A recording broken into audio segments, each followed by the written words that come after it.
There is a passage in the Bible, in the book of Micah, that's almost identical to another one in the book of Isaiah, that is often taken out and read today. And on days like this, when people are talking about, dreaming about peace. It's a beautiful passage full of beautiful imagery, the idea being taken that we take those instruments of war, the swords and the spears, and convert them, change them so that they might be used for peaceful purposes, for plowing the ground, and for pruning our trees. It's a lovely passage that reflects a deep desire within the human heart for a different way of living and being.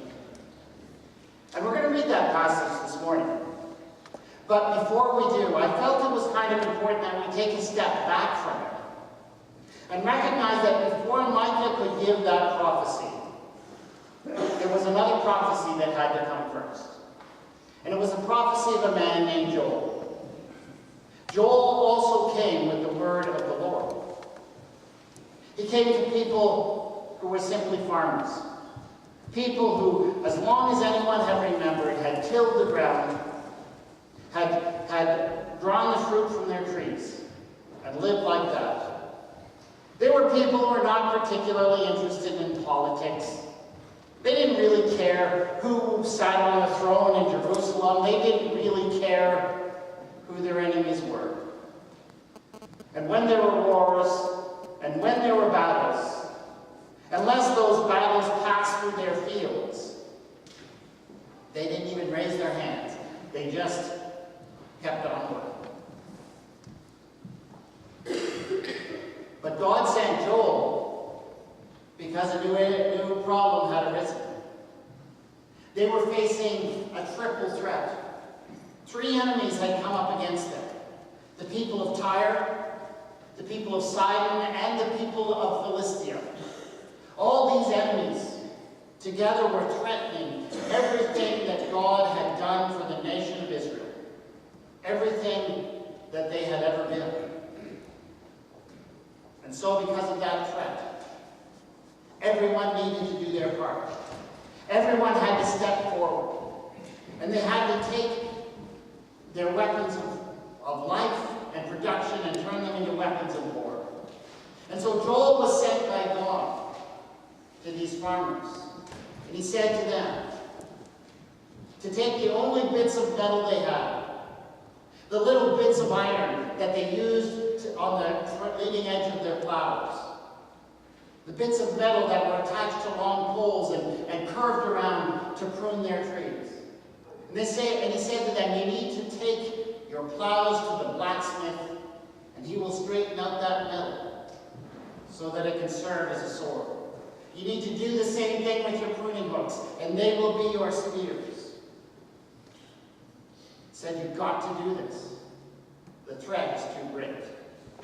Of course, Joel put it much more poetically than that.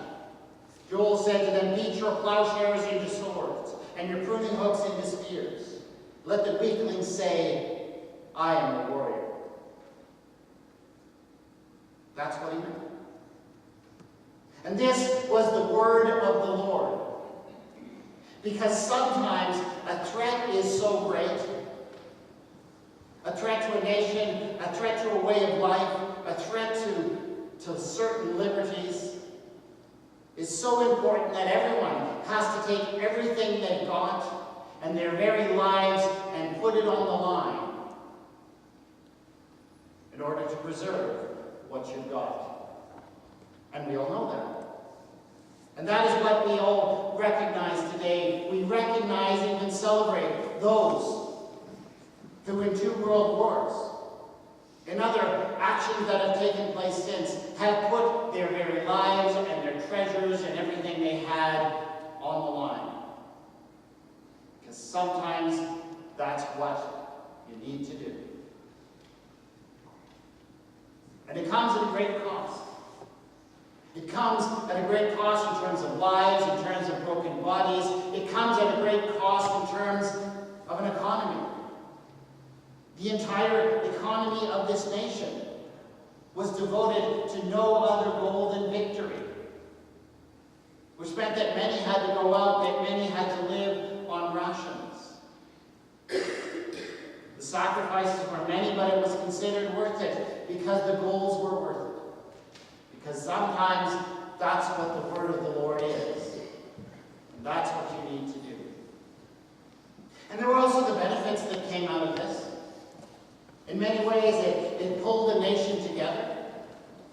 It is often said that Canada's identity was born in a battle, when 4 distinct divisions, drawn from across this country, came together and fought as one cohesive unit, and won a stunning victory at the Battle of Vimy Ridge.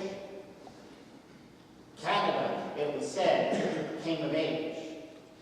Our united national identity came out of this. A sense of purpose, a sense of meaning was given to whole generations because of this. And that must not be discounted. There are times when the word of the Lord does say, take your plowshares and beat them into swords. When the word of the Lord does say, take your pruning hooks and make them your spears. There is a time. But I would not discount the cost, for the cost is high. It's high in terms of lives, it is high in terms of broken body, and we must not forget the cost. Just look at the military spending that still goes on in our country to this day at a time where we're not even involved in a declared war. $21 billion. Our country spends every year on the military, 8% of the budget. Of course, that's almost nothing in comparison to what is spent by our neighbors, our allies, our friends to the south. Every year they put $663.7 billion into their military. More than all the military spending of all the nations on the entire earth put together. The costs are high. Because of the amounts of money that are in there, the profits are also high. For some, for a few, some get very rich. Not the veterans, of course. They're often given the short end of the stick, but others do. And because of that, there is a vested interest in keeping things as they are, to not change. And we will see, even if we get to that place where there is no need to wage war anymore, that pressure to keep the spending up, to keep ramping up the high costs. So yes, there is a time when the word of the Lord says, take your plowshares, make them into your swords, take your pruning hooks, make them your spears. But the cost is high, especially in bodies and in lives. But this, too, is the word of the Lord. Though is it any wonder how the hearts of men have longed for there to be a different way to deal with what goes wrong in this world, and to find security and peace and safety for those that we love.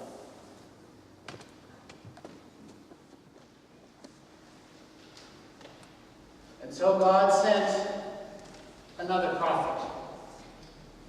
A prophet named Micah. And he came to the people, and he opened his mouth, and the first words were these: in days to come. They were by far the most important words of that prophecy, in days to come. For he was speaking not about how things were, but how they could be, and how they would be. And that if only we got to the place where people could be happy to live their own lives, to sit under their own vines and their own fig trees and be content with what they have, then there would be no more need for swords, no more need for spears. All those resources could go back to production and growth and life. So Micah was holding out for the people a vision of how the world could be. And he was no doubt holding it out to people who were very, very weary of how the world was. Who were tired of taking their their plows and making them into swords, and taking their pruning hooks and making them into spears. We're tired of how the world worked.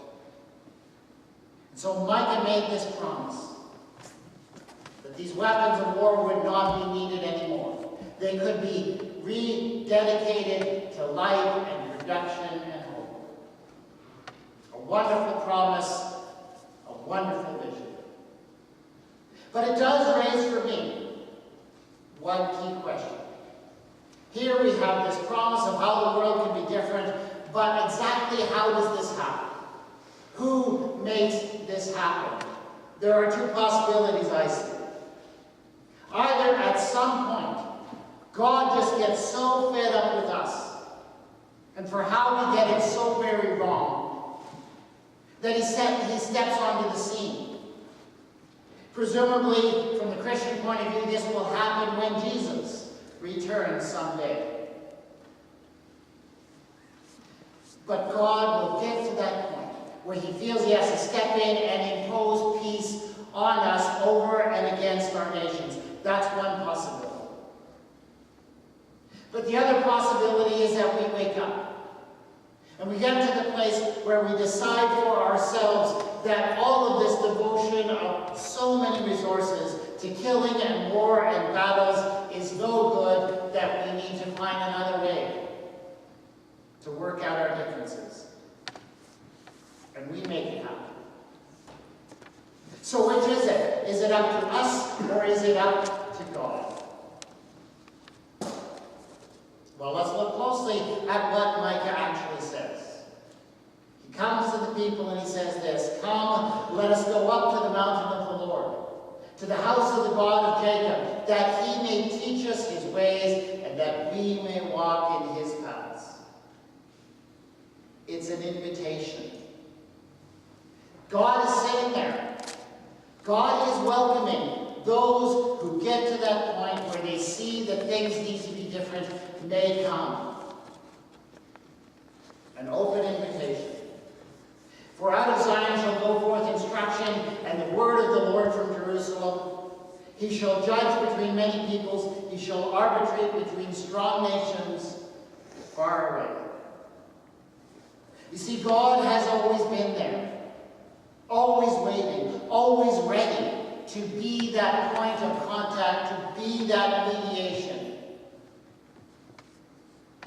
To draw peoples together, to overcome differences, to find a new way. Our task